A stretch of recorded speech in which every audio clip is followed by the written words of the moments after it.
올해로 10살이 된 우치는 돌아가신 아버지의 친구를 스승으로 삼아 산을 2개나 넘어 서당을 다니고 있었습니다. 그러던 어느 날 서당 가는 길에 대나무 숲에서 울고 있는 소녀를 봅니다. 어린 우치는 별 생각 없이 그대로 서당에 갔죠. 그런데 서당을 마치고 집에 돌아오는 길에도 그 소녀가 여전히 울고 있는 것이 아니겠어요? 해가 다 져가는데도요. 가까이 다가가서 본 소녀의 모습은 사람이 홀린다는 게 이런 느낌일까 싶을 정도로 정말이지 너무나도 아름다웠습니다. 소녀에게 사연을 묻자 계모에게 구박을 당하고 있다는 서글픈 사연을 이야기합니다. 그렇게 우치와 소녀는 서로 정을 나누고 즐거운 시간을 보냅니다. 내일 또 만나기로 약속까지 하고요. 다음 날은 아예 서당 가는 길에 소녀를 만납니다. 당연히 서당은 지각을 하고요. 지각해서 꾸중을 듣겠구나 싶었는데 우치네 이놈! 네가 오는 길에 여자 만난 것을 알고 있다. 어찌 그런 정신으로 천지조화를 배우겠는가?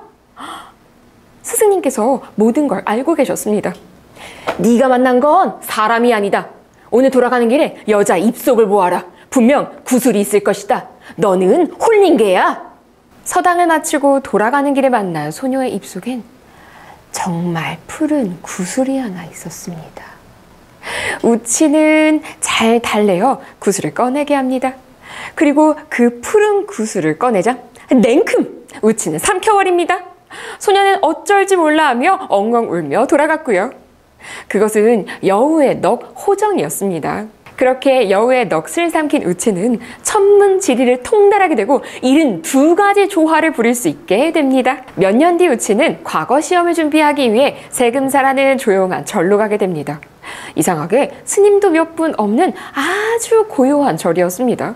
세금사로 가는 길에 갈건야복의 허름한 복장의 노인을 한 분 뵙게 됩니다. 어른을 뵙는데 그냥 지나칠 수 있나요? 우리의 귀여운 우치는 예를 갖추어 인사를 합니다. 노인은 깜짝 놀라며 요즘 젊은이답지 않게 예의를 잘 갖추는구먼 이라시면서 사실 자네를 기다리고 있었네 라며 노끈과 부적을 하나 주시는 겁니다. 이게 필요할 거라고요.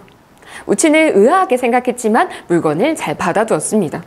아니 절에 가서 공부하는데 노끈과 부적이 왜 필요할까요?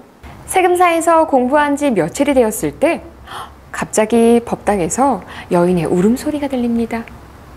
울음소리를 좇아 법당에 간 우치가 본 그 여인의 모습은 그때 만났던 여우 못지않게 정말 아름다웠습니다. 하지만 우치는 한번 호되게 당할 뻔한 경험이 있지 않습니까? 함부로 접근하지 않죠. 조심스럽게 여인의 사정을 묻습니다. 여인은 아버지가 태수가 되어 부임지로 가는 길에 도적대를 만났다며 안타까운 사정을 말합니다. 헌데 우치가 들었을 때 이 사정이 좀 앞뒤가 안 맞는 것 같은 거예요. 우치는 꾀를 하나 냅니다. 이 아름다운 여인이 정말 사람인지 그때처럼 여우인지, 만약 여우라면 혼쭐을 내주어야 할 것이고 사람이라면 이렇게 아름다운 여인을 그냥 보내서야 되겠습니까? 혼인해야죠. 우치는 여인과 100년 가약을 맺기로 하고 합한주를 나누어 마십니다. 합한주를 여러 차례 권해서 여인을 취하게 만든 후 여인이 잠들었을 때 이마에 붉은 글씨를 써서 정체를 확인합니다. 그런데 이번에도 또 여우입니다. 이번엔 꼬리가 9 달린 구미호. 화가 난 우치는 노인에게 받았던 노끈과 부적의 쓰임새를 드디어 찾습니다. 노끈으로 그 구미호를 꽁꽁 묶고 이마에 부적을 붙인 뒤 바닐로 찌르며 구미호를 깨웁니다. 야, 일어나. 너 다른 스님들도 너 이렇게 해서 다 없앤 거지? 네가 나를 감히 내가 한두 번 이렇게 당한 줄 알아? 깜짝 놀란 구미호는 벌떡 일어나 사죄를 합니다. 제발 풀어달라고요. 바늘로 찌르지 말아달라고. 너무 아프다고. 우치는 이때다 싶어 호정을 요구합니다. 호정을 한번 먹고 도술이 늘어났던 경험이 있으니까요. 찌르지 마세요. 죄송해요. 근데 저는 구슬이 입속이 아니라 뱃속 깊이 있어요. 저는 그냥 여우가 아니라 구미호잖아요. 대신 도술을 늘리시고 싶으신 거면 구슬 말고 제가 하늘의 책 천서를 가지고 있는데 어떠세요? 천서 상중하 3권이 있어요. 그걸 다 읽으시면 세상에 못 부릴 도술이 없으실 건데 어떠세요? 우치는 옳다구나 싶어 구미호를 따라 여우굴로 갑니다. 거기서 천서 3권을 모두 받고서는 정말 이것이 천서가 맞나 그 중에 첫 번째 권을 읽어봅니다. 와, 3권 중에 한 권만 읽었을 뿐인데도 세상에 못 부릴 조화가 없는 것만 같았습니다. 우치는 그대로 여우를 풀어주고 천서 3권을 받아들고 절로 돌아옵니다. 절로 돌아온 우치는 나머지 천서를 읽으려는데 갑자기 밖에서 우치네 이놈! 그건 선비가 봐선 안 되는 책인데 네가 감히! 밖에서 갑자기 스승님 목소리가 들려 나가봤지만 스승님은 보이지 않았습니다. 그리고 돌아왔는데 책 한 권이 없어진 것이 아니겠습니까? 또 이번엔 도련님, 네가 웬일이냐? 어머니께서 많이 아프세요. 오늘 내일 하세요. 얼른 집에 가보셔야 할 것 같아요. 어서 떠나자. 어머니가 위독하시다는 시녀의 말을 듣고 짐을 싸서 나가려 하는데 이번에도 시녀가 사라졌습니다. 그리고 다시 돌아와서 본 책상에는 부적을 붙여놓은 천서 한 권만 남아있고 나머지 권이 또 사라져 있는 것이었습니다. 우치는 부들거리며 부적을 붙여놓은 천서 한 권을 품에 품고 여우굴로 찾아갔지만 구미호는 이미 달아난 뒤였습니다. 여우의 넋과 천서를 통해 뛰어난 도수를 획득하게 된 우치는 세상 구경을 나갑니다. 그런데 백성들이 온갖 해적과 선적들에게 고통받고 있는데도 아니 나란히라는 벼슬아치들은 자신의 권력과 이득만을 탐하고 있는 것이 아니겠습니까? 화가 난 우치는 백성들을 구하고 탐관 오리들을 벌주기로 합니다. 우치는 도수를 통해 하늘 위의 신선 선관으로 변장합니다. 그리고 오색구름을 타고 궁궐에 등장하죠. 깜짝 놀란 왕과 신하들은 우치 앞에 머리를 조아리고 무릎을 꿇습니다. 왕은 옥황상제의 명을 들으라. 천상의 보각을 수리하는데 황금 들보 하나가 부족하구나. 길이는 10척 5치요. 너비는 3척 2치. 7월 7일 5시까지 마련하도록 하여라. 만일 이를 어길 시에는 큰 변을 당할 것이야. 왕과 신하들은 바삐 조선팔도에 있는 금이란 금은 다 쓸어 모아 겨우겨우 힘들게 황금 들보를 마련합니다. 약속한 날 우치가 들보를 가져가는 모습을 보며 그저 감사 인사를 할 뿐이었죠. 우치가 선관이 아니라는 건 전혀 눈치채지 못했습니다. 우치는 황금 들보의 일부를 잘라 베트남에 가서 처분하였습니다. 왜 베트남이냐? 황금이 동이난 조선팔도에서 처분하기는 너무 티가 났었으니까요. 우치는 이렇게 황금 들보 일부를 팔아 쌀 10만 석을 사들여 조선팔도의 배고픈 백성들에게 모두 나누어 주었습니다. 뜻밖의 일에 백성들을 매우 기뻐하며 우치를 칭송했습니다. 그러자 우치가 방을 하나 써서 전국에 붙입니다. 이번 일로 나를 칭송하는 자들이 있구나. 하지만 이는 당연히 마땅히 해야 할 일을 했을 뿐이고 이것은 너희들의 몫이다. 내가 하늘을 대신하여 너희에게 나누어 주었을 뿐이니 이렇게 나를 칭송할 필요 없다. 이 글을 쓴 나는 도사 전우치다.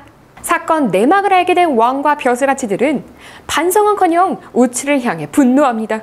어떻게 해서든 우치를 잡으려고 하지만 당최 잡을 수가 없었죠.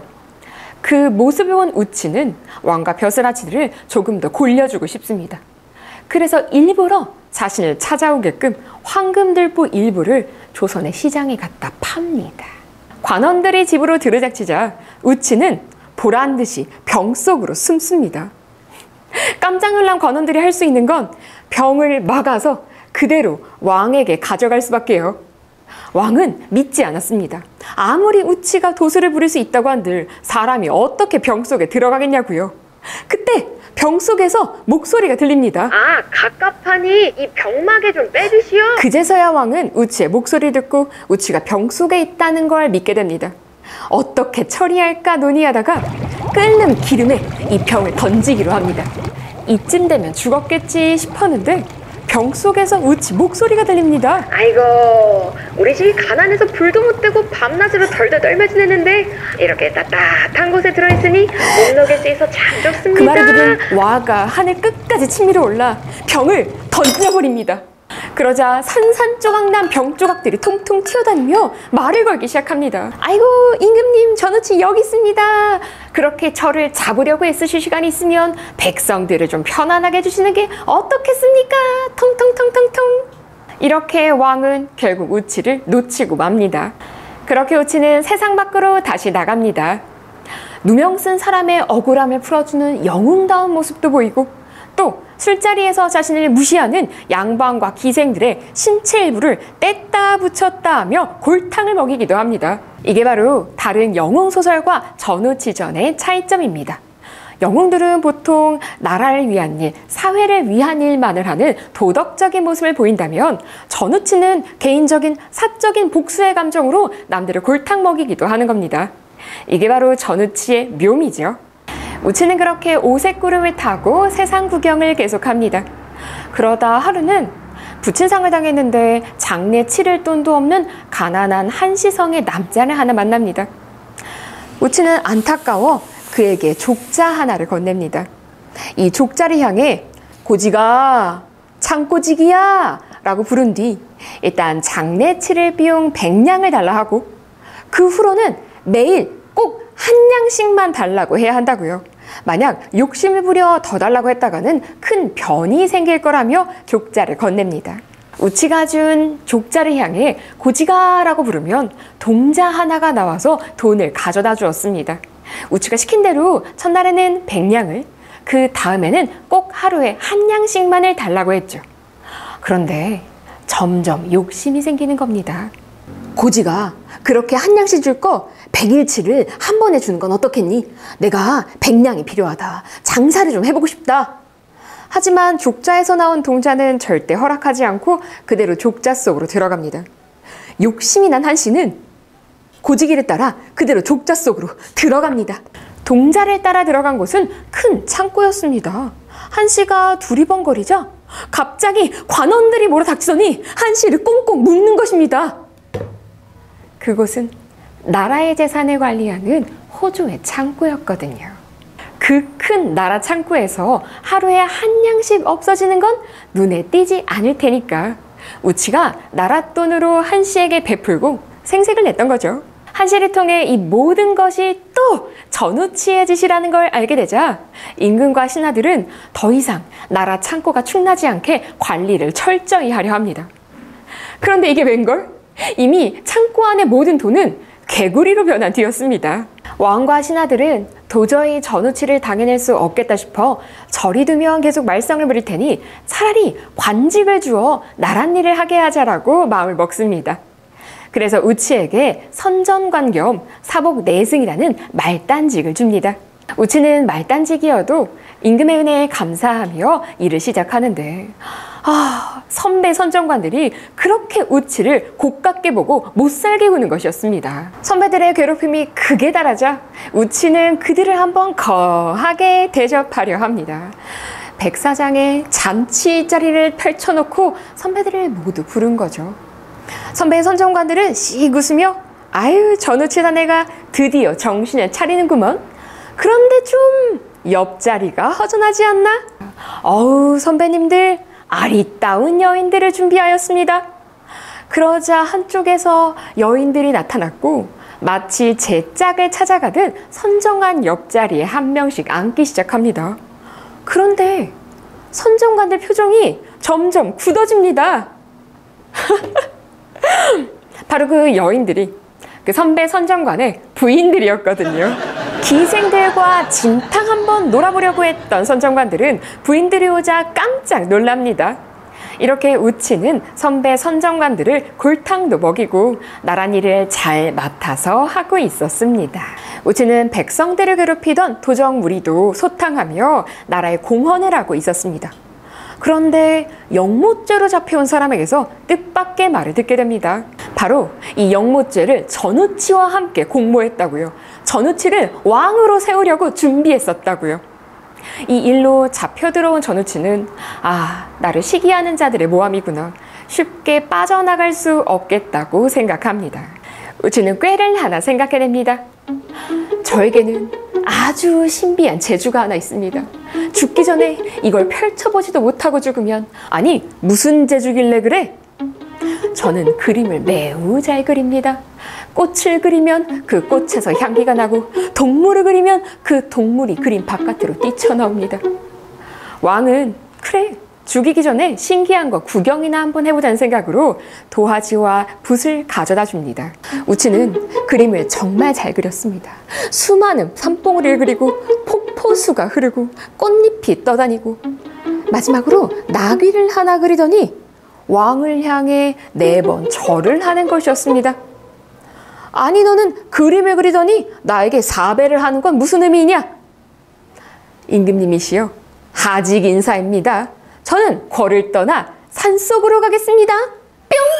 하더니 그림 속의 나귀를 타고 그대로 산속으로 떠나는 것이 아니겠습니까? 뒤늦게 임금은 우치에게 또 속았다는 걸 알았지만 그 후로도 영영 우치를 잡지 못했습니다. 우치는 그렇게 궁궐을 나와 또 세상을 구경하러 다닙니다. 그러다 오래전 함께 수학하던 친구를 만났는데 이 친구가 식음을 전폐하고 시름시름 앓고 있는 것이 아니겠어요? 이 친구는 옆마을의 과부 정씨를 사모하는데 이 과부가 절행을 매우 중히 여기는 사람이라 혼인의 말조차 꺼낼 수가 없어서 상사병으로 이렇게 시름시름 앓고 있다고요. 우치는 친구를 위해 과부 정씨를 데려오기로 합니다. 우치는 임금을 속일 때처럼 하늘 위의 선관으로 변장하고 과부 정씨를 찾아갑니다. 그리고 이렇게 말하죠. 정씨여, 인간 세상 재미가 어떠한가? 자네는 하늘 위의 선녀이니 이제 돌아가야 한다. 라고 거짓말을 하고 정신을 잃게 만드는 약을 먹인 후 그녀를 데리고 친구에게로 날아갑니다. 그때 땅에서 거지아이 하나가 하늘을 가리키니 갑자기 우치가 타고 있던 구름이 깨지고 우치와 정씨가 땅으로 떨어지는 것이었습니다. 땅으로 떨어진 우치에게 거지아이가 호통을 칩니다. 보잘것없는 재주로 세상을 희롱하려 들어 절개를 굳게 지키는 여인을 회절시켜 하늘의 일을 가만둘 것 같으냐? 우치가 거지아이에게 덤비려 하자 아이는 갑자기 큰 호랑이로 변했습니다. 우치가 다시 도망가려고 했지만 발이 땅에 붙어 떨어지지가 않았습니다.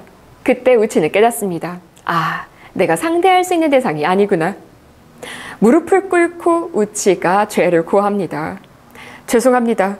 제가 보잘것없는 재주로 세상을 농락하였습니다. 하지만 임금을 속인 건 백성들을 위한 것이었고 여인을 속인 건 친구를 위한 것이었습니다. 저를 가르쳐 주시고 바른 길로 인도해 주세요. 거지아이는 자신이 하늘에서 온 강림도령이라는 것을 밝히고 우치를 혼쭐 내주고 싶으나 너의 나이든 어머니를 보아서 놓아준다라고 합니다. 또 친구를 위한 일은 갸륵하지만 지조와 절개를 중시하는 이 정씨 과부 말고 다른 부모 없이 혼자 사는 혈혈단신의 정씨가 있다라고 그 여인을 데려가라고도 알려줍니다. 그 길로 우치는 과부 정씨를 집에 데려다주고 혈혈단신 정씨를 찾아가 중매를 서고 싶다는 의사를 밝힙니다. 그녀에게 환영단을 먹여서 과부 정씨 얼굴과 똑같게 만든 후 친구에게 데려갑니다. 친구에게 거짓말을 하는 건 아니고요. 그간의 내막을 이야기해주고 이 혈혈단신 정씨와 친구가 잘 살 수 있게 해줍니다. 강림도령을 만난 것을 계기로 우치는 자신의 삶을 돌아봅니다. 어줍지 않은 술법으로 세상을 혼란에 빠뜨린 건 아닌지 말이에요. 지금이라도 훌륭한 스승님을 만나 바른 도리를 따르고자 합니다. 백방으로 알아본 후 인간계에 사는 신성과도 같다는 화담 선생을 알게 됩니다. 과연 만나보니 대단한 사람이라는 건 알겠지만 우치 자신의 능력은 인정하지 않는 태도가 좀 속상했습니다. 하루는 화담 선생이 우치에게 부탁을 하나 합니다. 이 편지를 남해 화산에 있는 운수 선생에게 전해달라고요. 우치는 이때다 싶습니다. 자신의 능력을 보여줄 때가요. 자신 있게 순식간에 다녀오느라고 약조하고 떠나려는데 화담 선생이 마치 우치를 인정하지 않는 것처럼 쉽지 않은 일일 거라고 합니다. 우치는 또 발끈하며 이 정도는 식은 죽 먹기라며 순식간에 다녀오지 못하면 앞으로 산문 밖으로 한 걸음도 나가지 않겠다고 말하고 떠납니다. 우치가 보라매로 변하여 남해를 날아가는데 난데없이 그물이 쳐지는 것이었습니다. 깜짝 놀라 더 높이 올라가서 그물을 넘어서려는데 그물도 따라 올라오는 것이었습니다. 이번엔 모기로 변하여 그물 틈새로 빠져나가려고 하자 난데없이 거미줄이 쳐지는 것입니다. 그렇게 장장 열흘간은 바다 위에서 싸우다가 우치는 결국 편지를 전하지 못하고 화담 선생에게로 돌아옵니다. 화담 선생은 껄껄 웃으며 이제 우치 자네는 산문 밖으로 나가지 못하겠네 라고 하자 눈치를 보던 우치는 달아나려 합니다. 정말 그렇게 할 생각은 아니었거든요. 그러자 화담 선생은 살쾡이로 변하여 우치를 막아서고 우치는 지지 않고 보라매로 변합니다. 그러자 화담 선생은 청사자로 변하여 우치를 물고 쓰러뜨립니다. 우치 자네가 임금을 속이고 세상을 혼란스럽게 만든 것을 알고 있다. 어찌 자네가 이렇게 제멋대로 행동하도록 내가 놔두겠는가? 우치가 정말 제대로 된 스승님을 찾아간 거죠. 우치는 화담 선생의 뜻에 따르기로 합니다. 하지만 나이 드신 어머니가 혼자 계시니 어머니를 다 봉양한 후에 함께 가기로요. 그렇게 우치는 집으로 돌아가 어머니를 모시고 어머니의 3년상을 치룬 뒤 화담 선생과 함께 웃으며 태백산으로 들어갑니다. 그들이 태백산으로 함께 떠난 후의 일은 아무도 알지 못합니다. 다만 어느 사람이 태백산에 갔다가 우치와 화담을 만나 비서 몇 건을 받아왔다는 이야기만 간간히 전해질 뿐입니다.